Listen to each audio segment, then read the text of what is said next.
Hi viewers, welcome to our channel. ప్రస్తుతం మనతో పాటు ఇమ్మంది రామారావు గారు సీనియర్ జర్నలిస్ట్ ఉన్నారు. వారితో ఒకసారి మాట్లాడదాం. సార్ నమస్కారం. సార్ నమస్తే. సార్ జగన్మోహన్ రెడ్డి గారు హైకోర్టులో ఒక పిటిషన్ వేశారు సార్.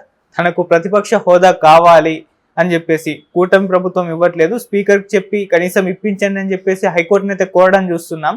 సో మామూలుగా మరి దీన్ని ఏ విధంగా చూడొచ్చు అంటారు? అంటే జగన్మోహన్ రెడ్డి గారికి అంత లేదు, ప్రతిపక్ష హోదా దక్కేందుకు అర్హత లేదు, అందుకే ఇవ్వలేదు అని అంటున్నారు. మరి ఇంకా కూడా ప్రతిపక్ష హోదా కావాలని అడుగుతున్నారు, హైకోర్టు వరకు వెళ్తున్నారు. మరి ఏం చెప్తారు సార్ దీని గురించి? అది ఇక్కడ ఆయన కంప్లీట్గా ప్రజాస్వామ్యము రాజ్యాంగము అనే విషయాల్ని మరిచిపోయి మాట్లాడుతున్నాడు. ఆయన ఇంకా ఆయనే చీఫ్ మినిస్టర్గా ఉంటున్నట్టు, ఆయన మాటే శిలాశాసనం అయినట్టుగాను, ఆయన అంటే ఆయన మాట్లాడిందే మాట, పాటాడిందే పాట, అలాగా ఇంకా భ్రమలో కొనసాగుతూ ఉన్నాడు. లేకపోతే అసెంబ్లీ దగ్గరికి వచ్చేటప్పుడు నువ్వు నీ తాలూకు మధ్య మార్పులో నల్ల తువ్వాళ్ళు చుట్టుకొని రావాలా? ఎందుకు? వాళ్ళు ఏం చేశారని?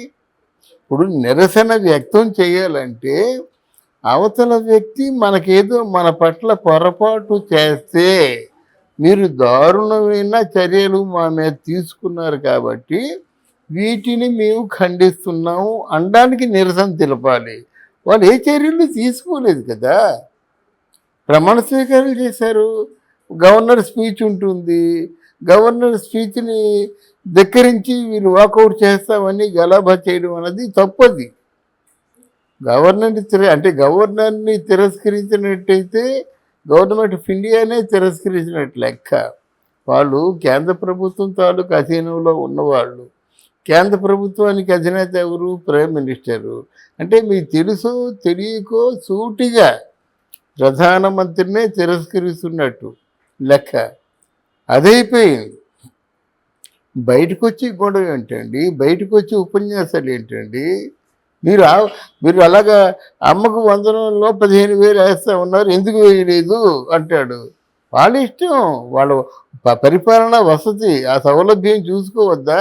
అడగగానే ఇచ్చేస్తారా? పేదవాళ్ళకి ముసలాళ్ళకి పెన్షన్లు అంటే అర్థం ఉంది, కానీ ఇవన్నీ వాళ్ళని కాపాడుకునే సంక్షేమ పథకాలు. ఆ పథకాలు బాటా రేట్లాగా అంతే ఉండాలని కానీ, లేదా ఇది ముహూర్తాలు నిర్ణయించినట్టుగా ఆ ముహూర్తానికి పెళ్లి జరిగినట్టుగా ఇదంతా పథకాలు ఇవ్వాలని ఎక్కడ లేదు. ఆ ప్రశ్నే తప్పు అంటున్నాను నేను. ఒకటి అది అంటే ఔదార్యంతో ఇచ్చేది ప్రభుత్వం. ఔదార్యంతో ఇచ్చేదాన్ని మనం డిమాండ్ చేసి అడగకూడదు కదా. ఇలాగ పేద పిల్లలకు కానీ, కొంచెం అంటే ఆర్థికంగా బాగా చిదిపోయిన వాళ్ళ కుటుంబాలకు కానీ, రిజర్వేషన్లో ఉన్న పిల్లలకు కానీ ఇస్తూ ఉంటారు. వాళ్ళు వీళ్ళు చూసుకొని ఇస్తారు. దీనికి ఏమిటి?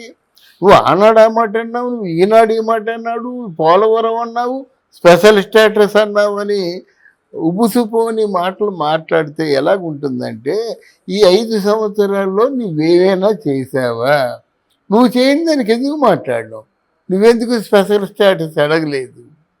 గనక ఇవన్నీ ఎలాగున్నాయంటే అనాలోచితంగా మాట్లాడే మాటల్లాగున్నాయి. అందరికీ డబ్బులు ఏదో తలో కొంచెం ఇచ్చి రండ్రా నాతో నిలబడండి, మనం ప్రభుత్వాన్ని సాధిద్దాం అని ఏదో చెప్పి బలవంతంగా వాళ్ళ మీద దాడికి పురిగొల్పినట్టుగా ఉంది జగన్మోహన్ రెడ్డి తాలూకు ఆలోచనలన్నీ.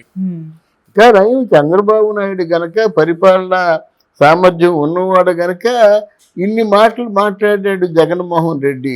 ఒక్కసారైనా స్పందించాడా? తిరిగి ఎత్తి పొడిచాడా? అది ప్రభుత్వం, అది పాలన, అది సంస్కారం.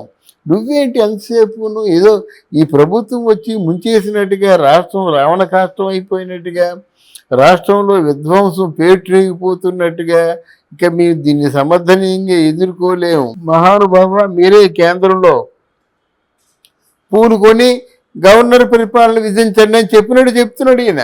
అందువల్ల ఇది హైకోర్టుకి వెళ్ళినా సరే వాళ్ళు అడుగుతారు, నీకు రాజ్యాంగం గురించి తెలీదా? హైకోర్టులో ఎవరు ప్రతిపక్షాన్ని తీసుకోవాలో, ఎటువంటి సందర్భంలో తీసుకోవాలో వాళ్ళు బాగా చెప్తారు. వాళ్ళు మొట్టిగా లేచి చెప్తే కానీ ఇది బుద్ధి రాదన్నమాట.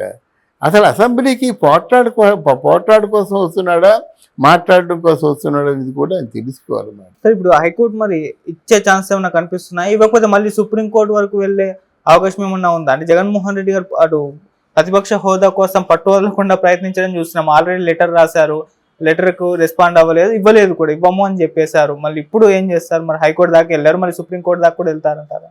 అసెంబ్లీలో స్పీకర్ ఎప్పుడైతే తిరస్కరించాడో అది చట్టరీత్యా, కాన్స్టిట్యూషన్ రీత్యా తిరస్కరించాడో హైకోర్టు కూడా తిరస్కరిస్తుంది, సుప్రీంకోర్టు కూడా తిరస్కరిస్తుంది. ఈ నామ్స్ అన్నీ ఏర్పాటు చేసింది వాళ్ళే కదండి. ఇప్పుడు స్పీకర్ చేతికి ఇప్పుడు స్టాండింగ్ ఆర్డర్స్ కొన్ని ఇస్తారు. ఈ స్టాండింగ్ ఆర్డర్స్ని రూపొందించింది వీళ్ళే కదా.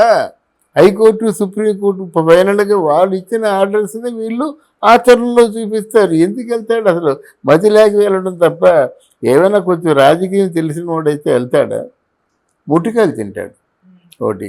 తర్వాత ఆయనే చెప్పాడు, లోకడు ఏం చెప్పాడంటే, ఓ మిస్టర్ చంద్రబాబు నువ్వేమనుకుంటున్నావు, పెద్ద 4-5 సీట్లు లాక్కుంటే నీకు అంటే అప్పుడు ఎన్ని వచ్చాయి? 23 వచ్చాయి. 23లోనూ ఒక 7-8 సీట్లు లాగేశాను అనుకో. నేను నా దగ్గర బారులు తీరి నీ వాళ్ళు వస్తున్నారు, ఒక 7-8 లాగేస్తే నీకు ప్రతిపక్ష హోదా కూడా దక్కదు అని దేని ఆధారంగా ఆ మాట అన్నాడు జగన్మోహన్ రెడ్డి? చెప్పండి. ఈయన మాటే కదా.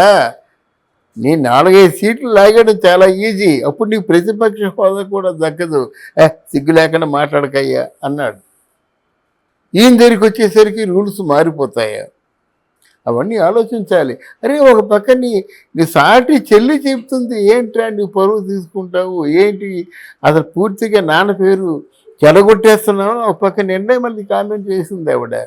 ఆ వినుకొండలో ఉన్నటువంటి దాని గురించి తెల్లంగా ఆ చెల్లె చెప్పింది, నువ్వే హత్య చేయిస్తావు, నువ్వో కుయ్యో ముర్రో అని అరుస్తావు, హత్య చేయించింది నువ్వు, అరిచింది నువ్వు, ఇది నలుగురిలో కూడా నువ్వు చులకనైపోతున్నావు అని అడిచింది అన్నమాట. సొంత చెల్లి అంది. ఆ మాత్రం జ్ఞానం లేకుండా ఆయన రేపు వెళ్తున్నా అన్నాడు. మరి పెళ్ళి అక్కడ ఏం చేస్తాడో మనం ఇంకో వీడియోలో చెప్పుకుందాం. ఏది ఏమైనా సరే ప్రజలకి మనం చేసుకునేది ఏంటంటే, ఇటువంటి ప్రోపకండాలని మీరెవరూ నమ్మొద్దు. ఓకే. ఎవరైతే కార్యాచరణలో